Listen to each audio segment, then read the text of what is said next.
मुसलमान तो वो है जो अपने लिए पसंद करो वो दूसरे के लिए भी, अपने भाई के लिए भी वही पसंद करता है। अल्लाह के रसूल ने मुसलमान की तारीफ तो ये की है कि अल मुस्लिमु मन सलिबल मुस्लिमून मिन लिसानिही व यदिही, मुसलमान वो है कि जिसकी जबान से और जिसके हाथ से दूसरे मुसलमान को तकलीफ ना हो। क्या हम मुसलमान हैं? हमारी जबान से और हमारे हाथ से क्या मुसलमान महफूज रहता है? हमारी जबान से और हमारे हाथ से कितने मुसलमान महफूज हैं? हम अंदाजा लगाएं। जुल्म का हाल तो पूछो मत।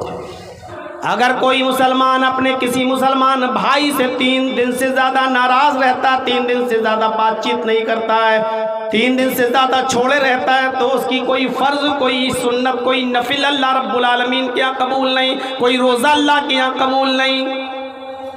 नमाज का मामला कितनी बड़ी अहमियत नमाज की है। ये वो नमाज जो ना खुशी में माफ़ ना गम में माफ़, जो ना खुशी में माफ ना गम में माफ। 8 लड़कियों के बाद अल्लाह ने आपको एक लड़का दिया है, कितनी बड़ी खुशी मिली है आपको। मारे जश्न मना रहे हैं माशाल्लाह, आज मेरे घर में बेटा पैदा हुआ। अरे 6-7 लड़कियों के बाद अल्लाह ने आज लड़का दिया है, आप खुश हैं कि आज बेटा हुआ। इसी वक्त आवाज आती है हय्या अलस सलाह। इस खुशी में इतने मदहोश मत हो जाओ, नमाज का वक्त है, तुम्हें इस खुशी में भी नमाज पढ़ना है। 6-7 बेटियों के बाद अल्लाह ने एक बेटा दिया है। बेटा जवानी की दहलीज पर कदम रख चुका है, उसकी शादी के लिए लड़की देख रहे हैं आप। अचानक आपके बेटे का एक्सीडेंट होता है, 7 लड़कियों के बाद एक लड़का मिला, जवान हो चुका है, उसका रिश्ता लग चुका है, लेकिन आज एक्सीडेंट हो गया, वो मर गया है। अब गौर करो, एक ही बेटा था 7 बेटियों के बाद, आज वो लड़का भी आपके सामने मरा पड़ा है एक्सीडेंट में, उसकी बॉडी रखी हुई है, आपकी आंखों में आंसू हैं, आपके ऊपर कयामत पहाड़ बनकर टूटी हुई है, गम का पहाड़ आपके ऊपर टूटा हुआ है। और इस मौके पर आवाज आती है हय्या अलस सलाह। आपको गम बर्दाश्त करते हुए इस मौके पर भी आपको नमाज पढ़ने के लिए जाना है। इससे अंदाज़ा लगा सकते हैं आप नमाज का मकाम क्या है, अल्लाह को कितनी प्यारी है ये नमाज, जो खुशी में भी माफ़ नहीं, गम में भी माफ़ नहीं, बीमारी में भी माफ़ नहीं। खड़े होकर पढ़ो, तबीयत खराब है, खड़े होने की ताकत नहीं है तो बैठकर पढ़ो, बैठकर पढ़ने की ताकत नहीं है करवट से पढ़ो, करवट से पढ़ने की ताकत नहीं है तो आँख के इशारे से पढ़ो, आँख के इशारे से पढ़ने की ताकत नहीं है तो होंठ हिलाकर पढ़ो, लेकिन आपको हर हाल में नमाज पढ़ना है। इतनी प्यारी है अल्लाह की नज़र में ये महबूब नमाज कि अल्लाह इसको किसी भी कंडीशन में अल्लाह ने इसको माफ़ नहीं किया है, लेकिन ये नमाज भी आपकी कबूल नहीं होगी, इतनी बड़ी इबादत भी आपकी कबूल नहीं होगी अगर आपका मुसलमान भाई आपसे 3 दिन से ज़्यादा नाराज़ है। यही अल्लामा ज़हबी की एक किताब है जिसका नाम है अल कबाइर, किताबुल कबाइर अल्लामा ज़हबी की। अल्लामा ज़हबी ने अपनी किताब अल कबाइर के अंदर एक वाक़या नकल किया है, एक जालिम का एक बेचारा गरीब आदमी दरिया के किनारे मछली पकड़ रहा था और मछली पकड़ते पकड़ते एक बड़ी मछली उसके हाथ में आ गई। वो खुश था, आज मेरे 8 बच्चे घर में बैठ के खाना खाएंगे, इस मछली से सबका पेट भर जाएगा, मेरी बीवी भी आज पेट भर के खाना खाएगी, मेरे बच्चे भी पेट भर के खाना खाएंगे। ये गरीब आदमी बेचारा बहुत मजबूर हो, गरीब आदमी, बेबस आदमी उस मछली को लेकर अपने घर की तरफ जा रहा है। रास्ते में एक अमीर, एक दौलतमंद आदमी, एक सोर्सफुल आदमी, बड़ा आदमी, उसकी नज़र इसकी मछली पर पड़ गई। उसने सोचा इसकी मछली छीन ली जाए तो आज हम अपने दोस्तों को दावत करके खिलाएंगे, आज हमारे दोस्त बहुत खुश होंगे। इस आदमी ने उस गरीब आदमी से कहा मछली मुझे दे दे। इसने कहा साहब बड़ी मेहनत से पकड़ी है, मेरे बच्चे भूखे वो खाएंगे। उसने कहा दे रहा है या नहीं दे रहा, जबरदस्ती छीनने लगा। इस आदमी ने कहा अगर आपको मछली की इतनी जरूरत है तो ले लीजिए, लेकिन इसकी कुछ कीमत दे दीजिए ताकि मैं कुछ और अपने बच्चों को पकाकर खिला सकूं, मेरे घर में चूल्हा जल सके और मेरे बच्चे कुछ खा सके। इस जालिम ने कहा चुप, मछली दे, कुछ नहीं मिलेगा तुझे, ये मछली मुझे दे। वो जबरदस्ती उस मछली को छीनने लगा, लेकिन चूंकि इसके सामने इसके बच्चों की भूख थी, ये मछली देना नहीं चाह रहा था। जब छीना तो इसने उसके हाथ को मुंह में रख लिया ऐसे मजलूम ने, और उसका अंगूठा, उस जालिम का अंगूठा इस मजलूम के मुंह में आ गया ऐसे। इसने सोचा काट लूं ताकि ये छोड़ दे मछली। उसने काटा, लेकिन वो ताकतवर था, उसने झटक लिया और मछली छीन ली और इस गरीब आदमी से मछली छीन कर जाने लगा। लेकिन थोड़ा सा दर्द हुआ उसके काटने का। यह आदमी चीखता रहा कि देखो इस मछली के अलावा मेरे बच्चों के पास खाने के लिए कुछ नहीं है, अल्लाह के वास्ते ये मछली दे दे या उसकी कोई कीमत दे दे। ये हंसते हुए जाने लगा और कहने लगा चल जा। ये बार बार देखता रहा, उस वक्त तक देखता रहा जब तक वो जालिम आदमी इस आदमी की नजरों से ओझल नहीं हो गया। जब वो आदमी उसकी आंखों से छिप गया और मछली लेकर गायब हो गया, इस मजलूम आदमी ने नजरें आसमान पे डाली और इसने बड़बड़ाते हुए कुछ होंठ हिला दिया, कुछ बड़बड़ा दिया, होंठ हिला दिया। ये जालिम आदमी मछली पकाता है, अपने दोस्तों को खिलाता है और खाने के बाद सब बिस्तर पे अपने अपने घरों पे सोने के लिए चले जाते हैं।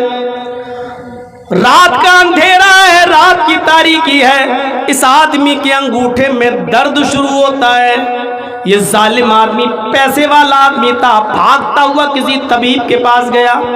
तबीब ने कहा दर्द हो रहा है कि हाँ, कुछ लेप था, लगा दिया गया। उस जमाने में जो इलाज चलता था, लेप लगा दिया, कहा ठीक है सुबह तक दर्द बंद हो जाएगा। सुबह देखता है कि वो अंगूठा और पूरी तरीके से पक चुका है। ये तबीब को दिखाने के लिए गया, कहा साहब बजाय सही होने के और पक रहा है। हकीम ने, तबीब ने कहा इसमें तो जहर फैल रहा है, तुम्हारा ये अंगूठा काटा जाएगा।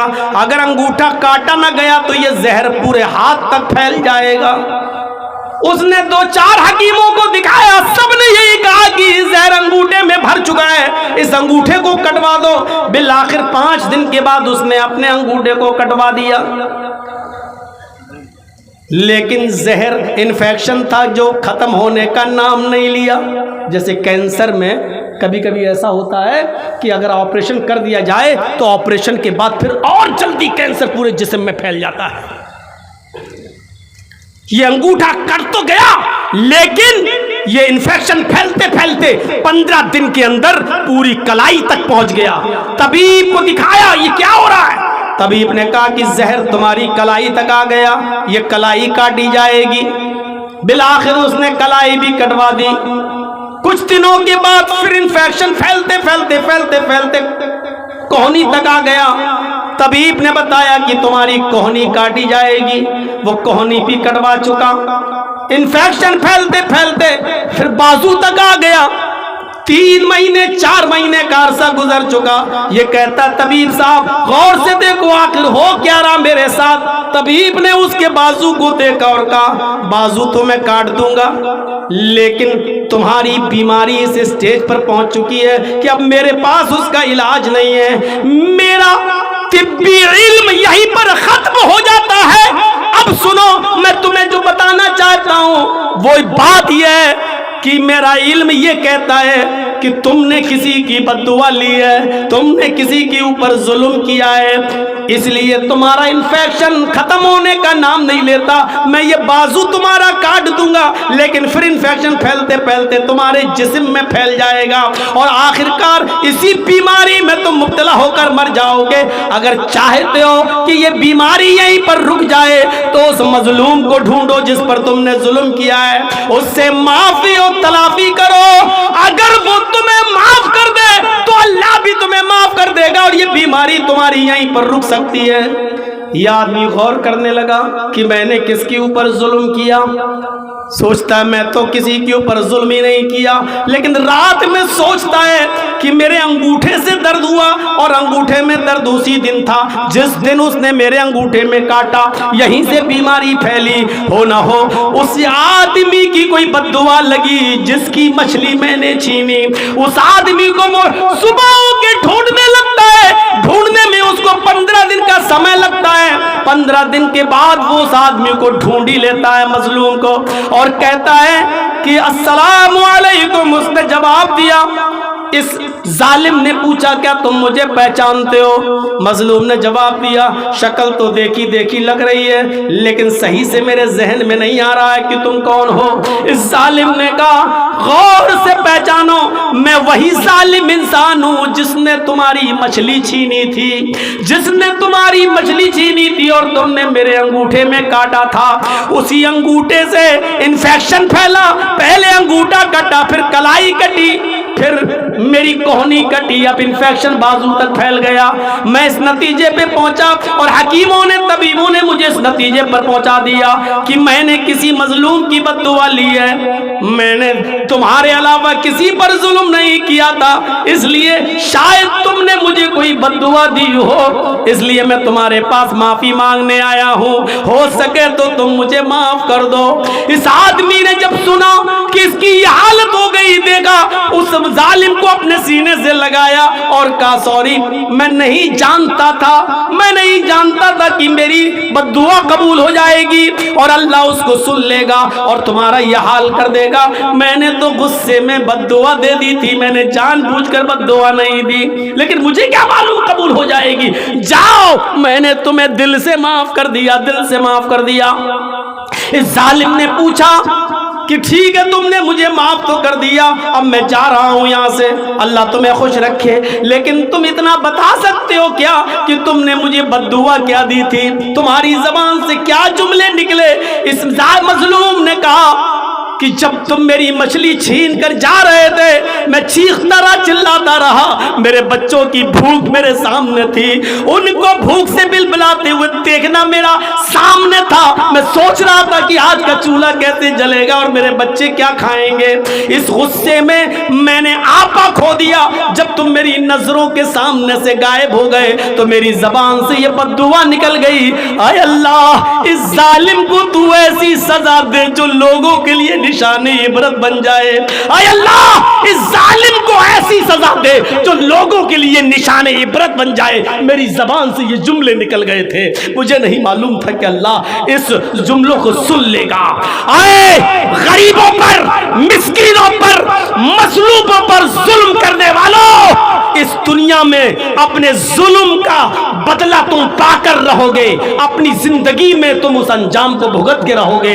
दो गुनाह ऐसे हैं जिसकी सजा इस दुनिया में बंदा पा लेता है और आखिरत में तो सजा बाकी रहती है। उस आदमी को उस वक्त तक मौत नहीं आएगी जब तक कि इन दो जुर्मों की सजा, इन दो जुल्म की सजा, इन दो गुनाहों की सजा इस दुनिया में भुगत न ले। उनमें पहला शख्स वो है जिसने अपने बाप को रुलाया, अपने बाप को सताया, अपने बाप को दुख पहुंचाया।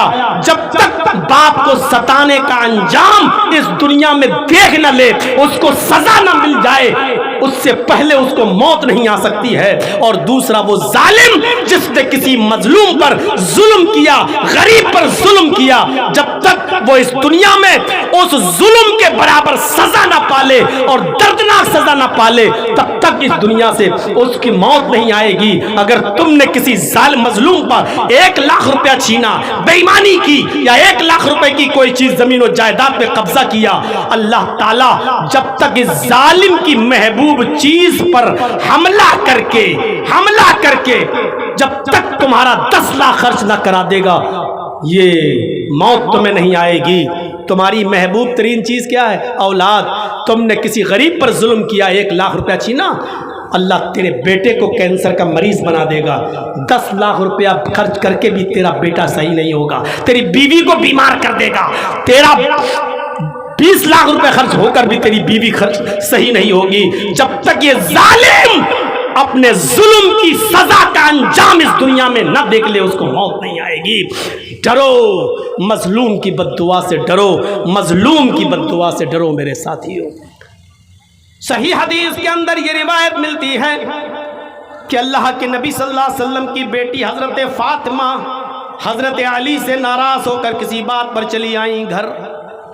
मियाँ बीवी, अली शौहर हैं, होता ही है मियाँ बीवी में कभी कभी मिजाज नहीं मिलते, खटक जाती है बात। हज़रत फ़ातिमा अपने घर चली आई हज़रत अली से नाराज़ होकर। अल्लाह के नबी सल्लल्लाहु अलैहि वसल्लम की नज़र पड़ी बेटी पर, समझ गए बेटी कुछ मायूस है, उदास है। बाप ने अपनी बेटी का चेहरा पढ़ लिया, पूछा बेटी क्या बात है? रोने लगी। आपने उनको सीने से लगाया, फरमाया बेटी मुझे बताओ क्या हुआ, तुम मेरी लख्ते जिगर हो, मेरे दिल का टुकड़ा हो, क्या बात है? कहा अब्बू मैं अली से नाराज होकर चली आई। लेडीज आई है ना, माँ बहनें मौजूद है ना जलसे में, सुनो। दिन भर फोन करके अपनी लड़कियों को पहाड़े पढ़ाने वाली हो, अपने लड़कियों को शह देने वाली हो,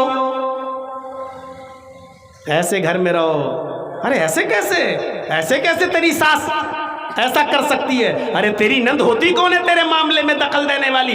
दिन भर मोबाइलों पर अपनी बेटियों को सबक पढ़ाने वाली हो। सुनो, अल्लाह के नबी अपनी बेटी से कह रहे हैं बेटी क्यों?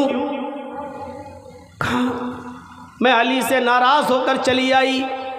आपने ये नहीं पूछा क्या हुआ, किस बात पे नाराज हुई, ये नहीं कहा। यहाँ वो बाप और माँ क्या जो अपनी बेटी से पूछा अच्छा क्या हुआ, अच्छा बता तो क्या किया तेरे साथ तेरे शौहर ने, बता तो, मारा है, क्या किया तेरे साथ? अल्लाह के नबी कुछ नहीं पूछ रहे, अल्लाह की कसम कुछ नहीं पूछ रहे।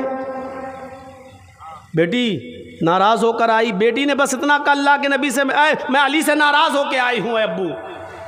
आपने ये नहीं पूछा नाराजगी किस बात पर हुई, ये नहीं कहा गलती तेरी के उसकी, कुछ नहीं।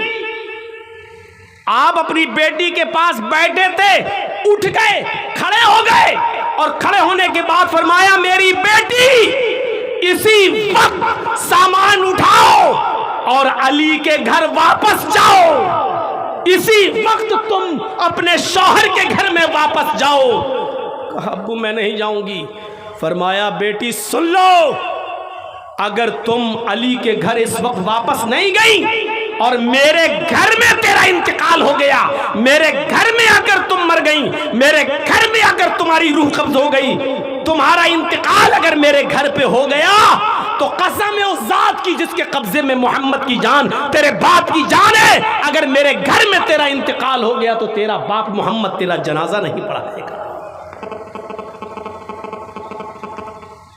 तेरा बाप मोहम्मद तेरा जनाजा नहीं पढ़ाएगा, इसी वक्त उठो और चली जाओ। ये होते हैं घर बनाने के तरीके। हज्जने सुन रही है ना, ये घर की औरतें ज़्यादा बखेड़े करती हैं, यही घर ज़्यादा बिगड़वाती हैं। सीरियल देख रही हैं ना, सास भी कभी बहू थी, पाकिस्तानी ड्रामे घरों में देखे जा रहे हैं, वही चीज़ें अपने घरों में अपनी बेटियों को उनके ससुराल में जाने के बाद बताए जा रहे हैं और पढ़ाए जा रहे हैं। अल्लाह के नबी ने फरमाया बेटी उठो, इसी वक्त जाओ, अगर तुम्हारा इंतकाल हो गया मेरे घर में तो याद रखना मोहम्मद तुम्हारा जनाजा नहीं पढ़ाएगा। अपने शौहर से नाराज होकर अगर बेटी आए और इंतकाल कर जाए और इस हाल में कि शौहर उससे नाराज हो, तो मोहम्मदुर रसूलुल्लाह भी उसका जनाजा पढ़ाने से इनकार कर रहे हैं। जो औरतें मर जाती हैं अपने घरों में, इस हाल में मरती हैं कि उनके शौहर उनसे नाराज रहते हैं और नाराजगी की हालत में मर जाते हैं। बताओ दुनिया के किस मौलवी को ऐसी औरत का जनाजा पढ़ाना चाहिए? क्या ऐसी औरतें हक रखती हैं कि उनका जनाजा पढ़ाया जाए? क्या अधिकार है?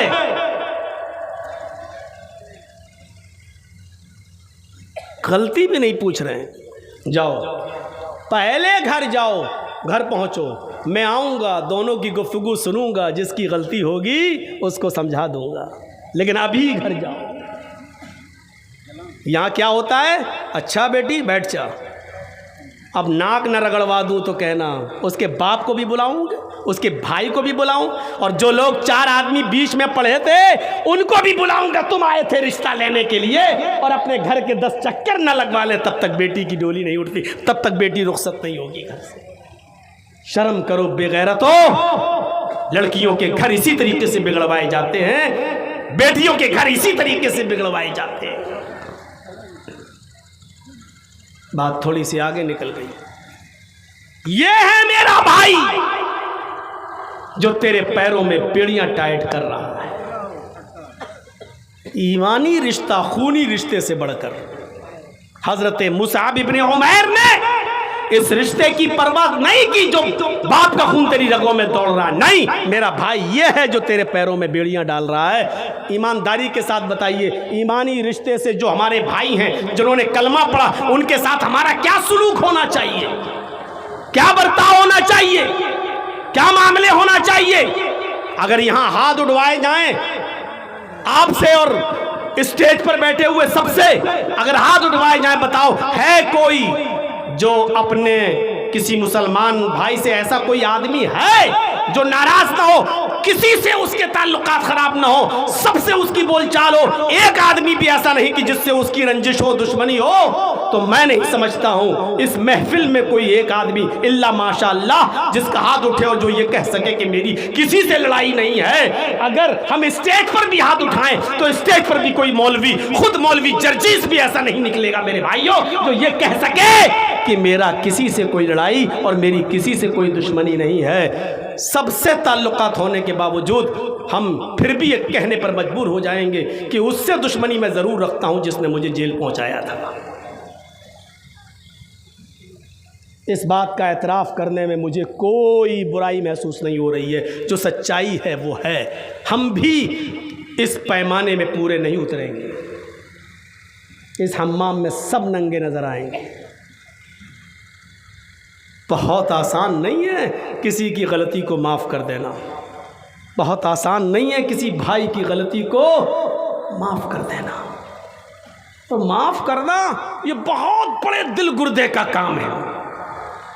वो हिबार इब्ने अस्वद जिसने ऊँटनी को कचौका लगाया और हजरत ज़ैनब नीचे गिर गई, हमल था पेट में, साकित हो गया, हमल ज़ाय हो गया और उसी सदमे से हजरत ज़ैनब इंतकाल कर गई। और जब मक्का फतह हुआ और हिबार इब्ने अस्वद सामने आया तो कहने लगा कि आपने सबको माफ़ किया, मुझे भी माफ़ कर दो। आपने कहा तेरा जुर्म क्या है? कहा मैंने ऊँटनी को कचौका लगाया, आपकी बेटी ज़ैनब हामिला थी, गिर गई, पेट में हमल था, बच्चा मर गया, इसी सदमे से आपकी ज़ैनब भी मदीने में इंतकाल कर गई। सदमा वही था। आपने कहा तू मेरी बेटी ज़ैनब का कातिल है? उसने सर नीचे कर लिया। आपने कहा माफ़ी मांगने आया है? उसने कहा जी। आपने कहा हिबार जा, मैंने तुझे भी माफ कर दिया। अरे हिबार जा, मैंने तुझे भी नजरअंदाज कर दिया। हालांकि तू मेरी बेटी का कातिल है, तूने मुझे तकलीफ तो इतनी दी है कि मुझे 23 साल में 13 साल मक्का और 10 साल मदीना, इस 23 साल में जितनी तकलीफें सबने मिलकर दी हैं तराजू के पलड़े पर रख दी जाएं। और मेरी बेटी का जिस दिन तूने जान लिया, मेरी बेटी का जिस दिन तूने कचौका मारा और उसको गिराया और उसका इंतकाल हुआ, उस एक दिन की तकलीफ को अगर तराजू के दूसरे पलड़े पर रखा जाए तो आए हिबार, उस एक दिन की तकलीफ मेरी 23 साल की तकलीफों पर भारी होगी। लेकिन जा, मेरी चौखट पर माफी मांगने आया है, मैंने तुझे माफ कर दिया। ये माफ करना हर किसी के बस की बात कहाँ है मेरे भाइयों। ये बहुत बड़े कलेजे का काम है। ये आपने तालीम इसलिए दी है कि मेरे भाइयों, जब मैं एक काफिर को माफ कर सकता हूँ तो अगर किसी मुसलमान से बहुत बड़ी गलती हो जाए तो एक मुसलमान होने की हैसियत से तुम उसको माफ क्यों नहीं कर सकते? करो। और बेहतर इंसान वो है जो ज़िंदगी में जल्दी से माफ़ी तलाफ़ी करके अपने मामले को हल कर ले। बड़ी मेहनत की थी अल्लाह के रसूल ने ये भाईचारा पैदा कराने के लिए, बड़ी मेहनत की थी। आपको मालूम नहीं हालात क्या थे अरब के? एक आदमी की बकरी दूसरे के खेत में चली गई, दूसरे मोहल्ले में, दूसरे गांव में, दूसरे कबीले में, और दूसरे कबीले के आदमी के खेत में जाके थोड़ी सी घास खा ली। बस बकरी है, खाली चली गई टहलते हुए दूसरे मोहल्ले में, और उस गांव में जाकर दूसरे के कबीले में घास खा ली। वो बकरी को पकड़ के लाया और इस आदमी के पास लाकर कहता, अपनी बकरी पकड़ और बांध के रख, मेरे खेत में कैसे आई? आज छोड़ रहा हूं, लेकिन आइंदा इस बकरी को बांध के रखना। ये आदमी भी तैश में आ गया, अरे बकरी है, चली गई तो क्या हुआ, थोड़ी सी घास खा ली तो क्या हुआ है, तू इतना गुस्सा हो रहा है? इसी पे तू मैं हो गई। बस उसने कहा संभाल के रख, आइंदा ना है। इसने कहा बकरी है, चली गई तो क्या हुआ? कहा एक तो मैं समझाने आया हूं, ऊपर से सीना जोरी कर रहा है। अरे तो क्या हुआ, क्या कर लेगा तू? बस बात बढ़ी और बढ़ते बढ़ते ये कबीलों की जंग हो गई, इस खानदान उस खानदान की जंग हो गई। मेरे भाइयों, ज़ादुल मआद पढ़िए अल्लामा इब्न क़य्यिम की। ये जंग जब चली दोनों कबीलों के दरमियान, तो ये जंग 27 साल तक चलती रही। कितनी अज्जड़ कौम थी, कितनी खुराफाती कौम थी ये अरब की कौम। इतनी सी बात पर जंग चली तो कितने साल, 27 साल तक जंग चलती रही। और दोनों तरफ से मरने वालों की तादाद जब गिनी गई तो कितने आदमी मर चुके थे दोनों तरफ से 27 साल में? 40,000। लेकिन जंग बंद नहीं हुई। इतनी अज्जड़ कौम को मोहम्मदुर रसूलुल्लाह ने अपने आला अखलाक से जब भाई भाई बनाया तो ये हाल पैदा हो गया। ऐसी अज्जड़ और ऐसी खुराफाती कौम के अंदर जब भाईचारा पैदा किया तो ऐसा भाईचारा पैदा कर दिया कि जंग यरमूक के अंदर 3 सहाबी जख्मी पड़े हैं, उठने की ताकत नहीं है, लड़ते लड़ते जख्मी हो गए।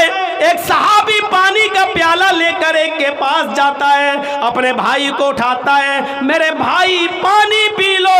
जैसे ही पानी का प्याला उसके होंठों तक जाता है, दूसरा सहाबी जो जख्मी है वो चीखते हैं, अरे थोड़ा सा पानी अगर बच जाए तो मुझे भी पिला देना, मैं भी प्यासा हूँ। इस प्यासे सहाबी ने, इस जख्मी ने जब सुना कि मेरा भाई जो जख्मी पड़ा है वो भी प्यासा है, इसने पानी हटा दिया, पानी छोड़ दिया, अपने भाई से कहा उस भाई को, जख्मी को पहले पानी पिलाओ, शायद वो मुझसे भी ज्यादा प्यासा है। ये आदमी उस आदमी के पास पानी का प्याला लेकर जाता है, उसके होंठों पर पानी रखता है कि तीसरा चीखता है, मैं भी प्यासा हूं, अगर पानी बच जाए तो मुझे पानी दे देना। उस दूसरे ने भी रिफर कर दिया तीसरे की तरफ, वो मुझसे भी ज्यादा प्यासा नजर आता है, मैं नहीं पीऊंगा, उसको पिला दो। ये आदमी उस तीसरे के पास जाता है, उसको जमीन से उठाकर अपने सीने से लगाता है, पानी का बर्तन उसके होंठ तक ले जाता है, लेकिन देखता है कि इसकी जान जाफरी के सुपुर्द हो गई, यह आदमी इंतकाल कर गया। उसने इस आदमी को जमीन पर लिटाया, लौटकर दूसरे के पास आया, क्या देखता है कि दूसरा भी अब पानी पीने की पोजीशन में नहीं है। वो लौटकर फिर पहले के पास आया जहां से पानी पिलाना शुरू करना चाहता था। जब वो लौटकर पहले के पास आया तो क्या देखता है कि पहला आदमी भी अपनी जान जाफरी के सुपुर्द कर चुका, वो भी इंतकाल कर गए, वो भी शहीद। मेरे प्यारे साथियों, अभी तीनों प्यासे थे, तीनों पानी मांग रहे थे। इसने कहा उसको पिलाओ, वो मुझसे ज्यादा प्यासा, उसको पिलाने गए, उसने कहा उसको पिलाओ, वो मुझसे ज्यादा प्यासा। उसके पास पहुंचे तो उसका इंतकाल, दूसरे के पास आया तो देखा दूसरा भी इंतकाल कर गया, फिर पहले के पास आया तो पहला भी इंतकाल कर गया।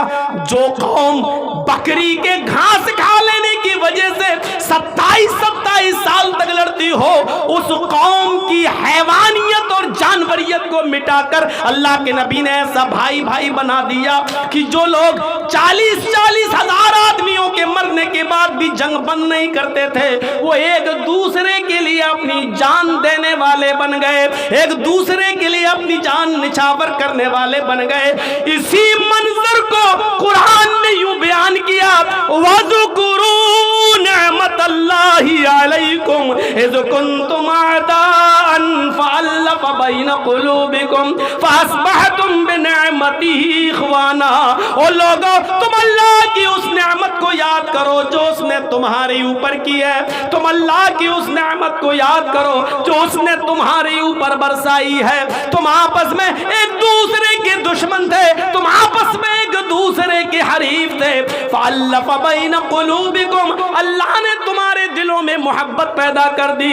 फअस्बहतुम बिनिअमतिही इख्वाना, तो तुम मेरी नेमत मुहम्मदुर रसूलुल्लाह की तालीम की वजह से फअल्लफ़ बैन कुलूबिकुम फअस्बहतुम बिनिअमतिही इख्वाना, आपस में भाई भाई हो गए। एक दूसरे के दुश्मन थे तुम जानों के, अब एक दूसरे के लिए तुम अपनी जान देने वाले बन गए। ये भाईचारा होता है। बताओ, पूरे आपके इस इलाके में, भगैया में, बिशुनपुर में और मंडरो और आपका ये चले जाइए खुर्द मनियान और पूरा इलाका साहिबगंज का, और एक आदमी मुझे ऐसा बताओ, एक आदमी ऐसा बताओ, 10 साल पुराना रिकॉर्ड उठाकर बताओ, 20 साल पुराना रिकॉर्ड उठाकर बताओ कि एक मुसलमान ने किसी दूसरे मुसलमान के लिए अपनी जान दी हो। किसी एक मुसलमान ने दूसरे के लिए अपनी जान निछावर की हो, ऐसा कोई एक मिसाल पेश करके दिखाए। ऐसा बना दिया अल्लाह के नबी जनाब मोहम्मद रसूलुल्लाह। वज़्कुरू निअमतल्लाहि अलैकुम इज़ कुंतुम आदान, याद करो अल्लाह की उस नेमत को जो उसने तुम्हारे ऊपर की है। तुम आपस में एक दूसरे के दुश्मन थे, इज़ कुंतुम आदान, एक दूसरे के दुश्मन थे तुम, खून के प्यासे थे तुम। फअल्लफ़ बैन कुलूबिकुम, अल्लाह ने तुम्हारे दिलों में मोहब्बत डाल दी। फअस्बहतुम बिनिअमतिही, तुम अल्लाह की नेमत से यानी मुहम्मदुर रसूलुल्लाह की तालीम से आपस में भाई भाई हो गए। नबी ने हमें भाई भाई बना दिया। इस रिश्ते को जरा देखिए आप, ये कोई मामूली रिश्ता नहीं है, ये कोई मामूली रिश्ता नहीं है। आप इस बात का अंदाज़ा लगाएंगे। सुनिए, अच्छा ठीक है, मौका मिला तो उसको लास्ट में वो टच करूंगा। सुनिए मेरे भाइयों, किस तरीके से भाईचारा पैदा कर दिया। जंग यरमुक का मंजर आपके सामने है। मुसलमान तो वो होता है जो अपने लिए जो चीज़ पसंद करे वो अपने भाई के लिए भी वही चीज़ पसंद करे। करेंगे? हाफिज शमशुद्दीन ज़हबी ने अपनी किताब तज़किरतुल हुफ़ाज़ के अंदर एक वाक़या नकल किया, बड़ा दिलचस्प और ज़बरदस्त वाक़या, और सुनते चलिए मेरे भाइयों उस वाक़े को। 2 सहाबी की दुकान है, 2 सहाबी की दुकान, इनकी भी इसकी भी, दोनों कपड़ा बेचते हैं और चिपकी हुई दुकान है पड़ोस में, दोनों सहाबी, और दोनों की 2-2, 3-3 बीवी। वैसे तो सहाबा किराम में कोई एक भी हमें तो ऐसा मिला नहीं कि जिसकी एक बीवी हो, एक से ज़्यादा ही रही, एक आध रही होगी, हमारे इल्म में नहीं है।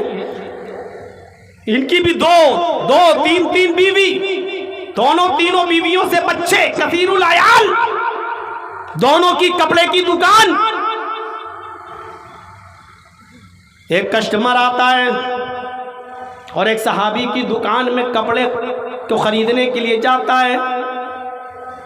एक थान पसंद आ जाता है, वो कपड़ा लेकर चला आता है। मेरे साथियों जरा गौर से सुनिएगा, वो आया और कपड़ा लेकर चला गया। थोड़ी देर के बाद, 1-8 घंटे के बाद, हम आज के टाइम के हिसाब से, उसी दुकान पर एक दूसरा आदमी आता है। उसने भी एक कपड़ा पसंद किया और कपड़े का थान लेकर चल दिया। थोड़ी देर के बाद एक और कस्टमर आता है, उसने भी एक कपड़ा खरीदा और कपड़ा लेकर चल दिया। इतने में ज़ोहर की अज़ान होती है। दोनों सहाबी जो कपड़ा बेचते हैं, ये दोनों जोहर की नमाज पढ़ने के लिए चले गए। जोहर की नमाज पढ़ने के बाद जब दोनों कपड़े की दुकान पर अपनी अपनी दुकान पर बैठते हैं, तो इस दुकान पर एक और कस्टमर आता है जिसके 3 थान बिक चुके हैं। इसी दुकान पर एक और कस्टमर आता है, कहता है कि मुझे कपड़ा चाहिए। अभी एक आदमी आपके यहाँ से लेकर गया, उसी ने मुझे भेजा। अब ये सहाबी परेशान है, कपड़ा तो मेरे पास है, 3 मेरे बिक चुके हैं, चौथा भी कस्टमर है, मेरे पास कपड़ा भी मौजूद है। लेकिन सोच देखिए क्या कहते हैं दिल में कि मेरे तो 3 कपड़े बिक चुके हैं, मुझे इतनी प्रॉफिट हो चुकी है कि आज मेरे घर में चूल्हा जल जाएगा, मेरी बीवी और मेरे बच्चे पेट भर के खाना खा लेंगे। लेकिन मेरे पड़ोसी भाई, मेरे पड़ोस में जिसकी दुकान है कपड़े की, उस भाई का एक भी कपड़ा नहीं बिका है। सुबह से कोई कस्टमर उसके पास नहीं आया है, उसकी भी बीवी है, उसके भी बच्चे हैं, उसके घर में भी तो चूल्हा जलना चाहिए, उसके घर में भी तो खाना पकना चाहिए। इस सहाबी ने उस कस्टमर से कह दिया कि जो कपड़ा तुम खरीदने आए हो वो मेरे पास अब नहीं है, उससे भी अच्छा कपड़ा तुम्हें मेरे पड़ोसी की दुकान पे मिल जाएगा, तुम चले जाओ, ये भी अच्छा है। मेरी दुकान समझो, वो मेरा भाई है बेचने वाला, आपको उससे भी अच्छा कपड़ा वहां मिल जाएगा। और इसने उस कस्टमर को पड़ोसी की दुकान पर भेज दिया। उस आदमी ने उस कपड़े को वहां से लेकर चला गया, इसने भी बेच दिया। मेरे भाइयों, उस जमाने में भी कपड़ों की दुकानें करीब करीब हुआ करती थी, लेकिन कंपटीशन का दौर नहीं था कि हम ज्यादा बेचें कि तू ज्यादा बेचे। वहां दौर ये था कि अगर तेरे 2 कपड़े बिक गए, मेरे 2 कपड़े बिक गए, तो मेरे भाई का भी बेचना चाहिए, उसके घर में भी चूल्हा जलना चाहिए। मेरे भाइयों, यही तालीम दी थी जनाब मोहम्मद रसूलुल्लाह सल्लल्लाहु अलैहि वसल्लम ने। यहाँ बेईमानों ने ये चक्कर बना लिया। मौलाना साहब, मेरे पड़ोस में भी कपड़े की दुकान खुल गई, सारे कस्टमर मेरे वहाँ भाग गए। ऐसा कोई ताबीज़ दो जो हम अपनी दुकान के सामने गाड़ दें, उसकी दुकान के कस्टमर भागते हुए मेरे पास आ जाएं, और आज के ये बेईमान कठमुल्ले धड़ाधड़ ताबीज देते, तेरे घर में बरकत होगी, तेरी दुकान चलेगी, उसकी दुकान बंद हो जाएगी। अरे मोहम्मद रसूलुल्लाह ने जो तालीम दी थी, वो तालीम ऐसी थी कि दोनों की दुकानें चले, दोनों अपने घर के चूल्हे जलाएं, दोनों के घरों में और दुकानों में खैर बरकत हो। लेकिन आज सूरत हाल ये हो चुकी है कि हमारी यहाँ दुकान है, बगल में एक और कस्टमर आ रहा है, हम दूर से ही चिल्लाते हैं, भैया इधर आओ, इधर आओ, इधर आओ। कभी आपने देखा होगा गोश्त की दुकानें, चिकन की दुकानें, बड़े के गोश्त की दुकानें लाइन से लगी हुई हैं और मछली वछली बिक रही है बाजार में, तो आप देखेंगे एक आदमी, अरे इधर आइए, इधर आइए, अरे उठ के भागता भी है, पकड़ के अरे लाइए, हम आपको देते हैं, अरे आपको ऐसा गोश्त देंगे आप याद करेंगे, फिर हमारी दुकान से ही आप हमेशा खरीदेंगे। आप आज के इस दौर को देखिए और उस जमाने को देखिए, जो अपने लिए पसंद करो वो अपने भाई के लिए पसंद करो। इस हदीस पर कौन अमल कर रहा है, कौन? और माशाअल्लाह है मुसलमान। अभी कल जुमा है ना, खैर मैं तो जा रहा हूँ वहाँ पढ़ाने के लिए गुड्डा में, ललमटिया।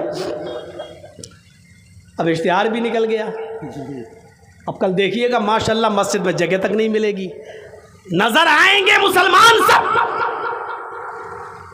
रब्बानी साहब आपके यहाँ जुमा पढ़ाएंगे, मस्जिद भर जाएगी, मुसलमान आएंगे सब नजर।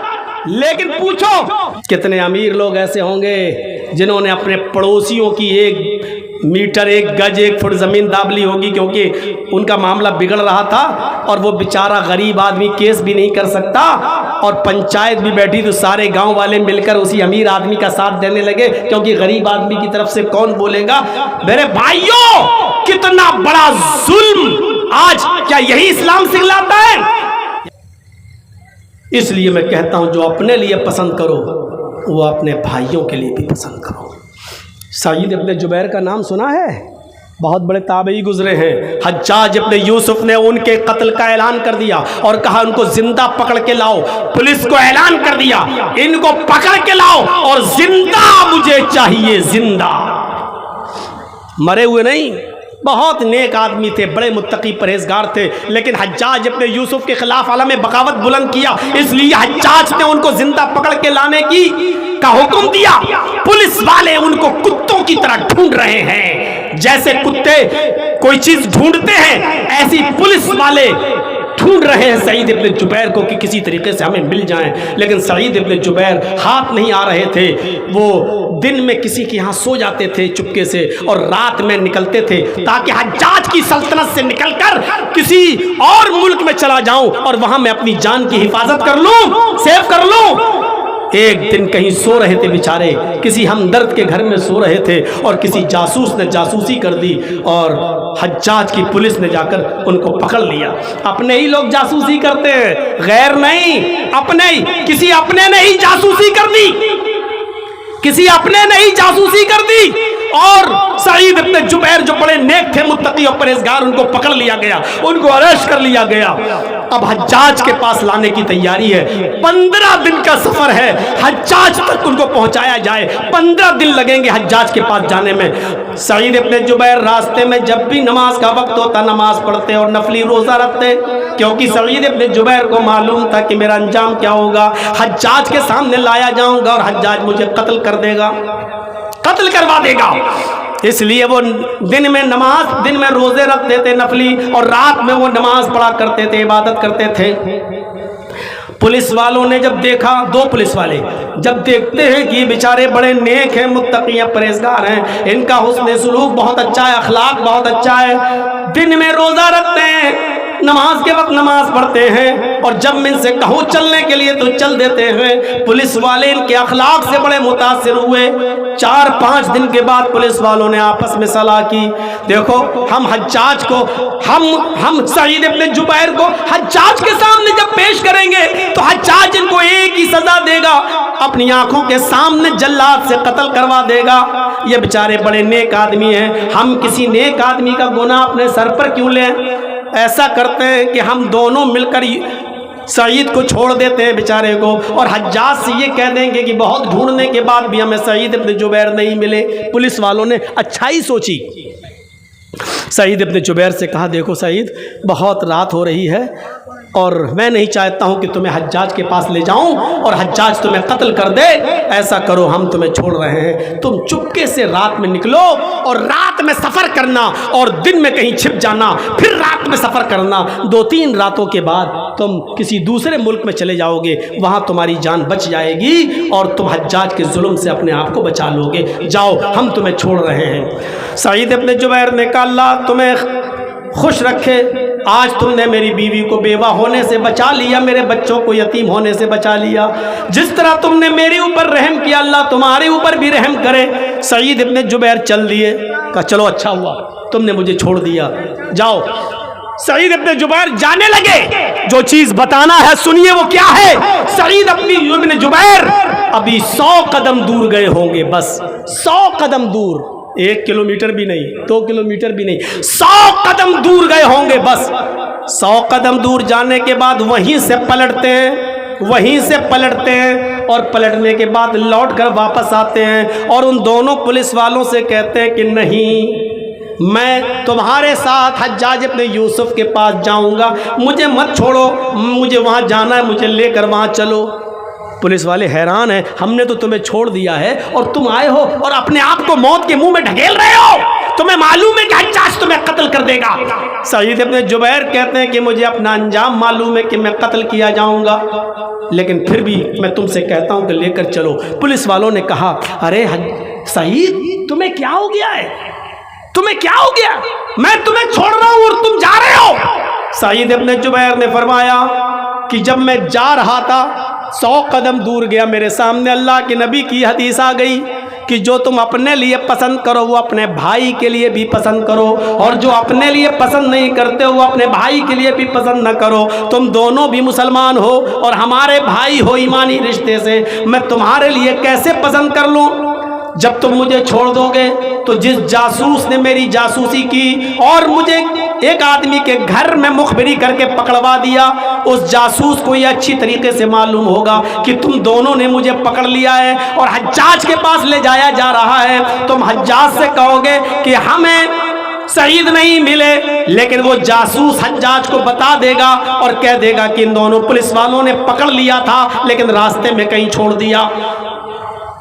अगर हज्जाज को यह पता चलेगा कि तुमने मुझे पकड़ने के बाद फिर छोड़ दिया तो मेरी जान तो बच जाएगी, लेकिन हज्जाज तुम दोनों को नहीं छोड़ेगा और तुम दोनों को कत्ल कर दिया जाएगा। मैं नहीं चाहता कि मेरी जान बच जाए और मेरी जगह पर तुम दोनों को कत्ल कर दिया जाए। जैसे मुझे कत्ल होना पसंद नहीं है, उसी तरीके से मैं तुम दोनों का भी कत्ल होना पसंद नहीं करूंगा। मुझे ले चलो। पुलिस वालों ने फिर कहा मान जाओ। कहा नहीं, मैं बच जाऊं और तुम दोनों को कत्ल कर दिया जाए, ये मुझे गवारा नहीं। बहरहाल पुलिस वाले मजबूर हो गए और सईद इब्न जुबैर को लेकर आए और हज्जाज के सामने पेश कर दिया। हज्जाज ने जब सईद इब्न जुबैर को देखा तो हंस दिया, पुलिस वालों को इनाम से तो नवाज दिया, लेकिन सईद इब्न जुबैर से कहा ये बागी आज आ गया, मैं इसको अपनी आंखों के सामने कत्ल होते हुए देखना चाहता हूं, लिहाजा खूनी चमड़ा बिछाया जाए। खूनी चमड़ा बिछा दिया गया। खूनी चमड़ा बिछा दिया गया। उस खूनी चमड़े के बाद हज्जाज इब्न यूसुफ ने पीछे से सईद इब्न जुबैर के हाथ बंधवा दिए, उनको घुटनों के बल जमीन के ऊपर बिठा दिया और जल्लाद को हुक्म दिया कि मेरी आंखों के सामने इनकी गर्दन पर तलवार चलाओ और इनकी गर्दन तन से जुदा कर दो। हज्जाज का हुक्म होते ही जल्लाद ने एक तलवार सईद इब्न जुबैर की गर्दन पर मारी और जिस चीज का खतरा था वही हुआ। सईद इब्न जुबैर की गर्दन एक ही बार में तन से जुदा कर दी गई। सईद इब्न जुबैर को कत्ल कर दिया गया। पूरा वाकया बताने का मकसद यह है कि सईद इब्न जुबैर ने अपने आप को कत्ल करवा लिया, लेकिन अपने आप को बचाने के चक्कर में उन पुलिस वालों को नहीं फंसवाया, उनको मौत के मुंह में नहीं ढकेला। मुसलमान वो होता है जो अपने आप को बचाकर दूसरों को नहीं फंसवाता है। मुसलमान वो होता है जो चीज अपने लिए पसंद करता है वही दूसरों के लिए भी पसंद करता है, और जो अपने लिए पसंद नहीं करता वो दूसरों के लिए भी पसंद नहीं करता। इन्नमल मुमिनूना इख्वा, सब जितने मुसलमान हैं सब भाई हैं। अब कोई ये ना सोचे कि मुसलमानों को भाई कहा है तो इसका मतलब मुसलमानों के अलावा हमारा कोई भाई नहीं है, सिर्फ मुसलमानों को ही हम अपना भाई समझें। हिंदू हमारे भाई नहीं, क्रिश्चियन हमारे भाई नहीं, यहूदी हमारे भाई नहीं, मजूसी हमारे भाई नहीं, सिख हमारे भाई नहीं, जैनी हमारे भाई नहीं। किसी के दिल में यह तसव्वुर ना आए। यहां ईमानी रिश्ते से अल्लाह ने सबको भाई कहा है।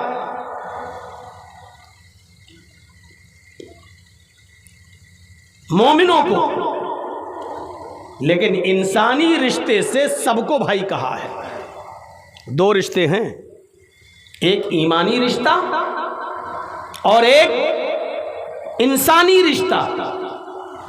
ईमानी रिश्ते से सिर्फ मुसलमान हमारे भाई हैं और इंसानी रिश्ते से सारी दुनिया के लोग हमारे भाई हैं। सारी इंसानियत, जितने भी हिंदू, मुस्लिम, सिख, ईसाई, क्रिश्चियन, मजूसी, सिख जो भी है इस दुनिया में सब भाई हैं। उसकी दलील क्या है?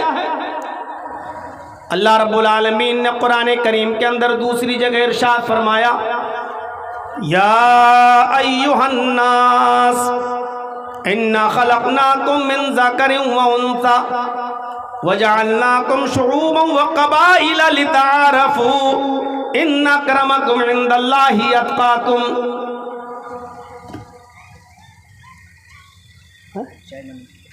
नहीं, हमको चाय की जरूरत नहीं, आप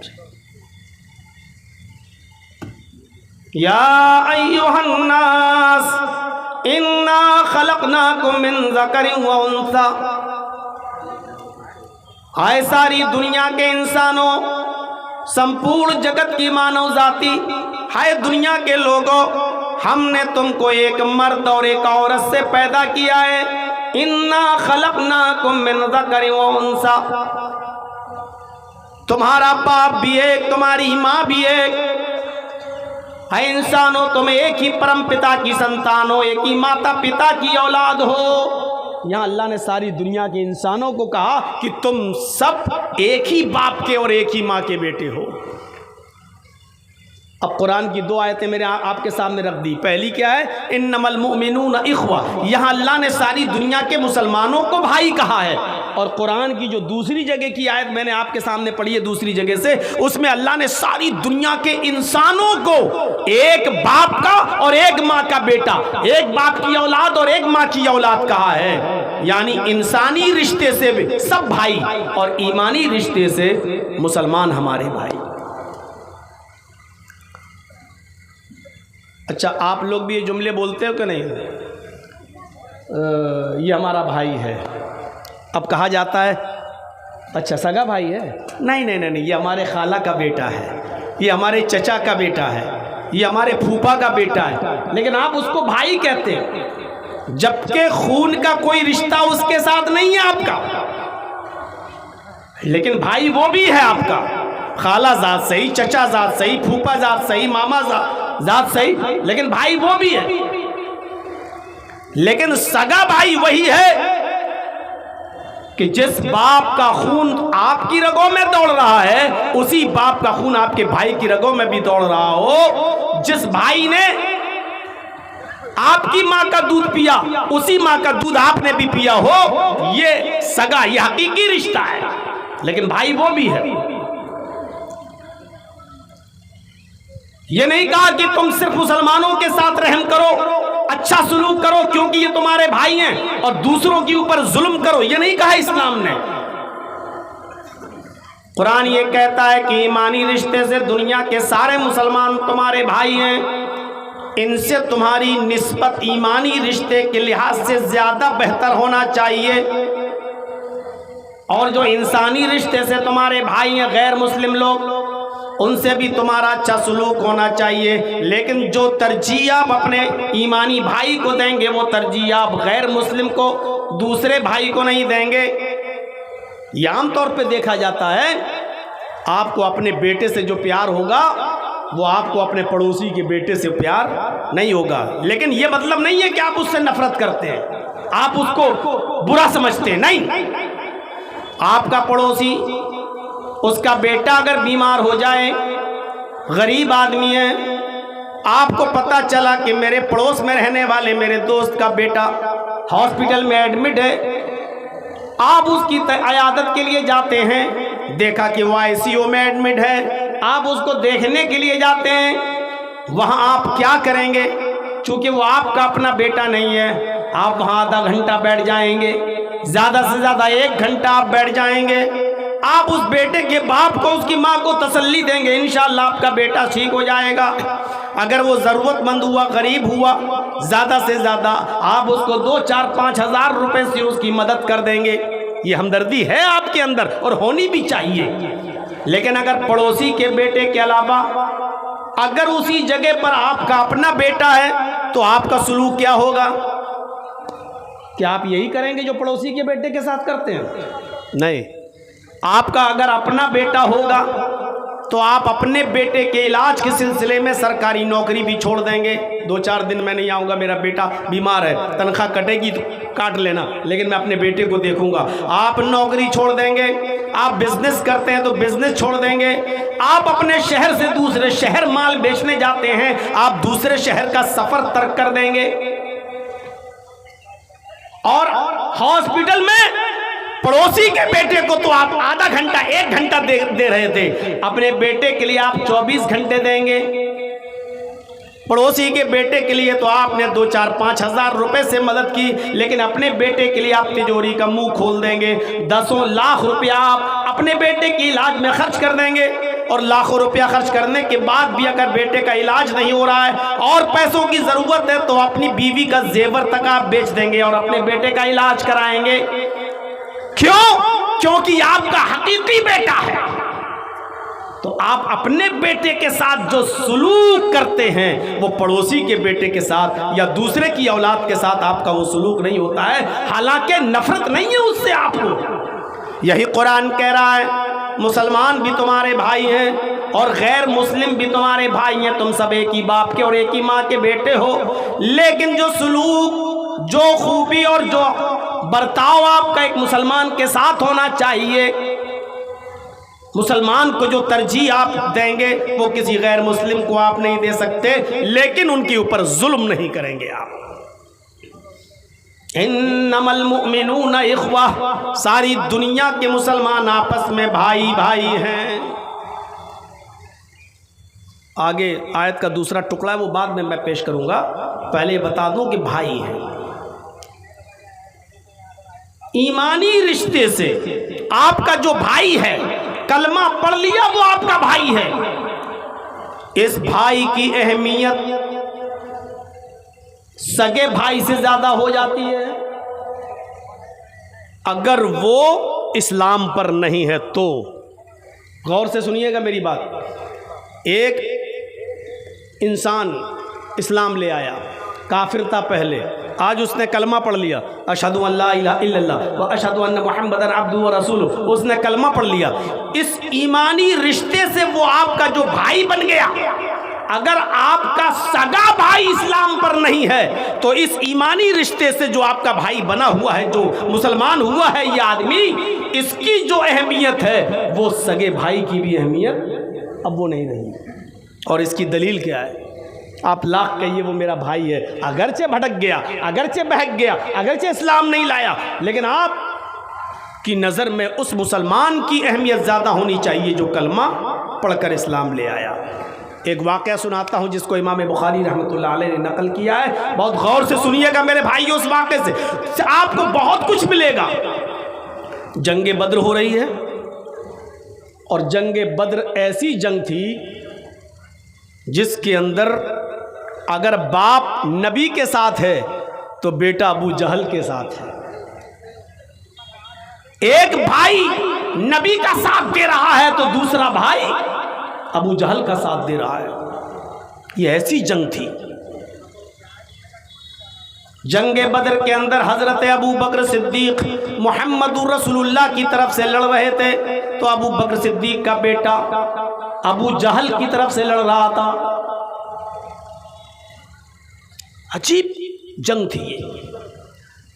एक भाई है मुसाब इब्ने उमैर, उमैर का बेटा सहाबी, क्या नाम है?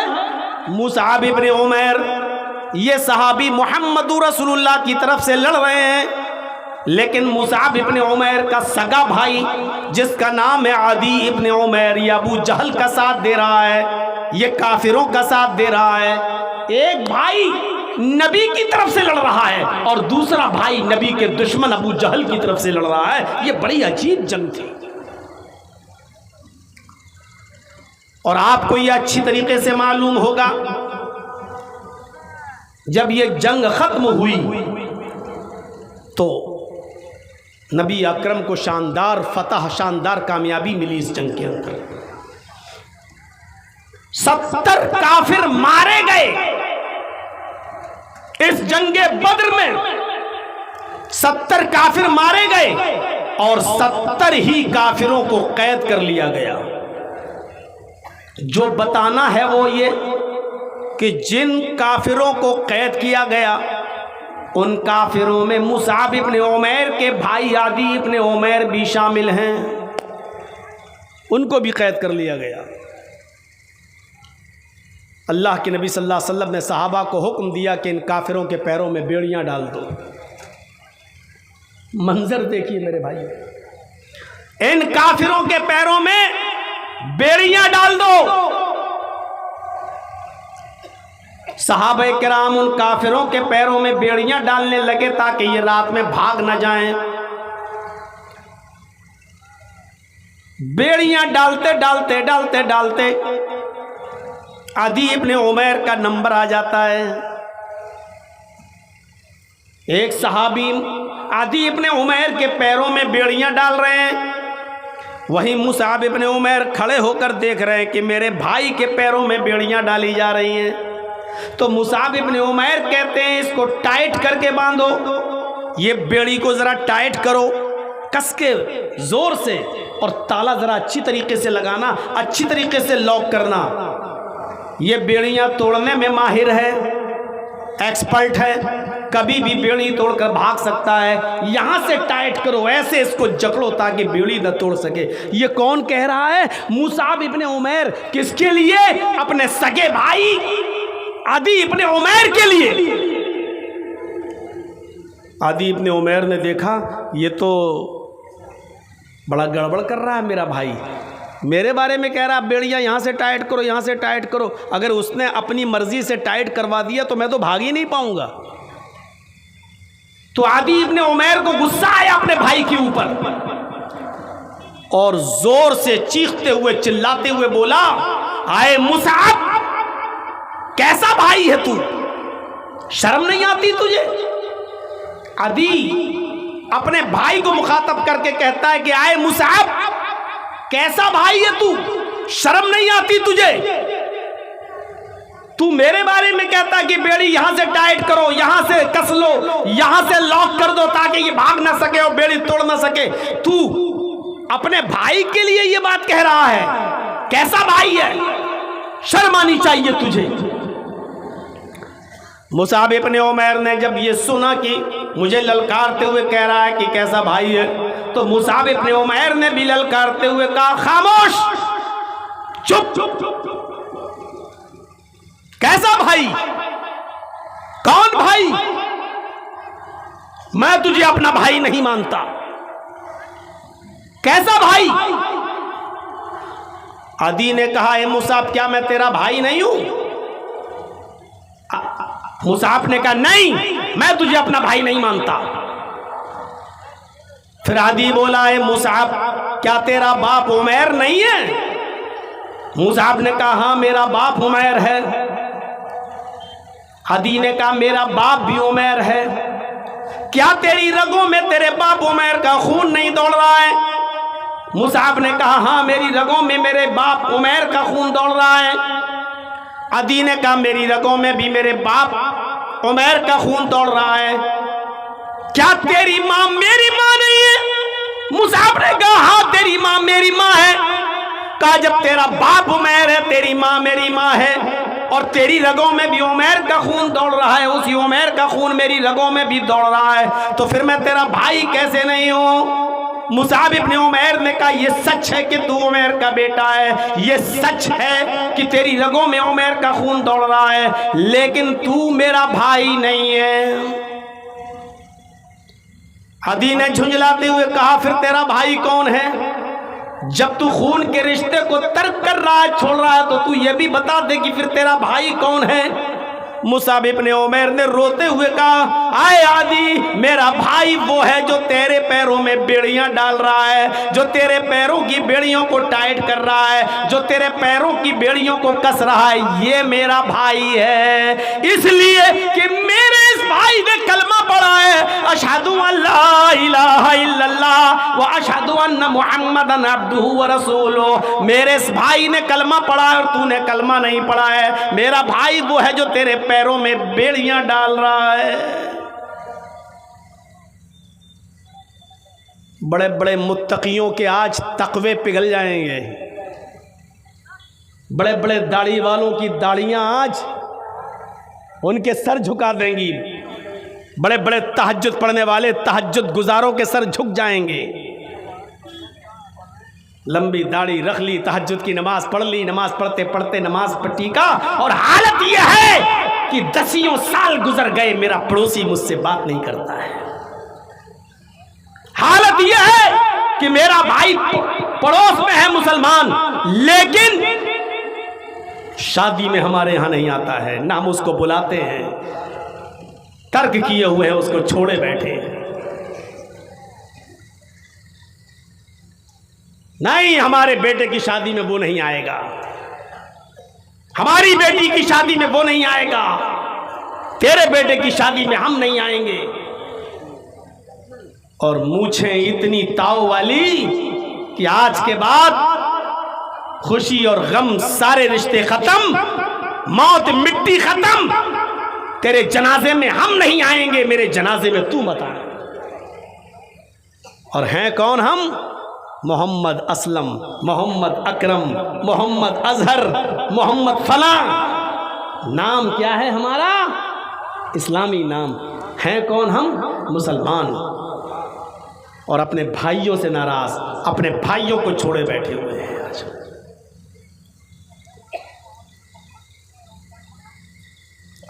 इसीलिए वो हदीस मैंने शुरू में पढ़ी थी। इसी तरीके से हम हज करने जाते तो अमीरी और गरीबी का फर्क मिटा देते हैं। एक ही लिबास में हम वहां होते हैं, काले और गोरे के फर्क को मिटा देते हैं। और इस बात का हम मैसेज और पैगाम देते हैं कि हम सब भाई भाई हैं, न कोई अमीर, न कोई गरीब, न कोई छोटा, न कोई बड़ा, न कोई काला, न कोई गोरा। हम सब इस मैदान में जमा हैं और सारे लोग बस एक ही जुमला कह रहे हैं अपनी ज़बान से, लब्बैक लब्बैक अल्लाहुम्मा लब्बैक। आय अल्लाह मैं हाजिर हूँ, आय अल्लाह मैं हाजिर हूँ। ये लब्बैक क्या है? आप इकरार कर रहे हैं इस बात का कि अल्लाह मैं सरेंडर कर रहा हूं तेरे सामने, गुनाहों का बोझ लाद कर मैं आया हूं और मैंने तेरे इस घर में अपने आप को पेश करके तेरे सामने सरेंडर कर दिया है। अरे अल्लाह अगर तूने हमको माफ नहीं किया तो कौन हमको माफ करेगा? अल्लाह के नबी सल्लल्लाहु अलैहि वसल्लम ने फरमाया, हाजी जब हज के मैदान में होता है और अपने गुनाहों का इकरार करके अल्लाह रब्बुल आलमीन से तौबा करता है, इस्तिग़फ़ार करता है, मग़फ़िरत तलब करता है, उधर से आवाज़ आती है, फरिश्तों गवाह रहना, मेरे बंदे ने दामन मेरे सामने फैलाया, गुनाहों की माफ़ी मुझसे मांगी, मग़फ़िरत मुझसे मांगी, मग़फ़िरत मुझसे तलब की, मैंने अपने बंदे के गुनाहों को बिल्कुल उसी तरीके से मिटा दिया है, ख़त्म कर दिया है जिस तरह कमा वालदा तुम मुहा, उसकी माँ ने उसको आज ही पैदा किया हो। जैसे कोई औरत किसी बच्चे को पैदा करती है अपने बतन से, अपने पेट से, जिस तरह वो बच्चा गुनाहों से पाको साफ होता है, मैंने अपने इस बंदे को भी गुनाहों से बिल्कुल पाको साफ कर दिया है। इज्तिमाइयत। कुरान की जो आयत मैंने आपके सामने पढ़ी है, तिलावत की है, इसमें भी अल्लाह रब्बुल आलमीन ने मुख्तसरन ही सही लेकिन बहुत शॉर्ट में एक बात कह दी। और क्या कहा? गौर कीजिएगा, इन्नमल मुमिनूना इख्वा,